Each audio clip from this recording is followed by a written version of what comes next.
muri kuiteiko nemasainzi degrees nemachakuti degrees, muri kuiteiko chinorakidza unhu hwedu muno. Unoziva kuti ndogara ndichitaura muenzaniso iwowo kuti vanoita staple food yavo yematapiri, they've got the fryer kuti zvireruke. Yes. Vanoita staple food yavo yerice, vane rice cooker. But where is the Sadza cooker?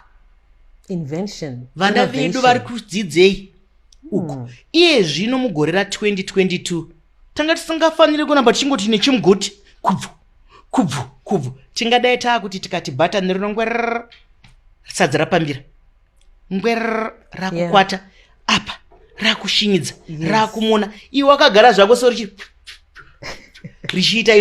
Hey guys, I'm cooking. So welcome to my kitchen. Today I'm going to be showing you how you use my new multi-cooker to cook traditional Zimbabwean recipes. Yes, you heard it. You're going to be learning how to cook sadza from the Cooking with Kaz multi-cooker. So to get started, let me switch this baby on. You have got options like rice to make rice rinedori. You've got options like meat and slow cook so you can get your oxtail nicely, beautifully cooked. But you've also got my favorite option on there, which is sadza. We are absolutely revolutionizing how we cook sadza here in the UK.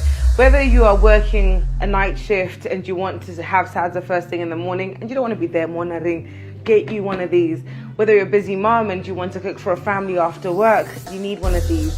Whether you're a bachelor and you live by yourself and you don't want to get into a relationship solely because you can cook sadza, get you one of these.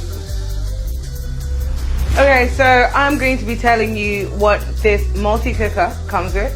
So to begin with, you've got the inside pot, which is a non-stick pot, which is absolutely brilliant when you don't want to have a load of washing up or scraping off. You've also got this spatula and this measuring cup. And then lastly, the secret component that helps to make the perfect sadza, it's got the folding whisk, which helps the sadza to cook and ensure that you have perfect sadza every single time. So I'm going to show you how to make sadza in the Sadza cooker. This is actually the main reason why I even have this multi-cooker in the first place, so I can show you how to make this recipe.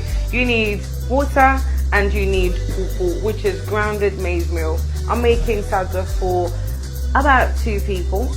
So I'm going to measure 2 cupfuls, 1 and 2 cups of cold water, 1, 2, and then initially you want to just give it all a mix as you would normal sadza. And then this step is optional, but I prefer using this method because it reminds me of how you can make sadza the Zim style. You grab some boiling water and you top the rest of it up. You give it all another whisk. You open your Sadza cooker or your multi-cooker. You place the dish in. You take the whisking component. You twist it on. And when you hear it making that sound, it means it's on. You give it one last stir. And then you place the lid on. Press Sadza. Pick the time. So we want it in for 45 minutes. And there we go.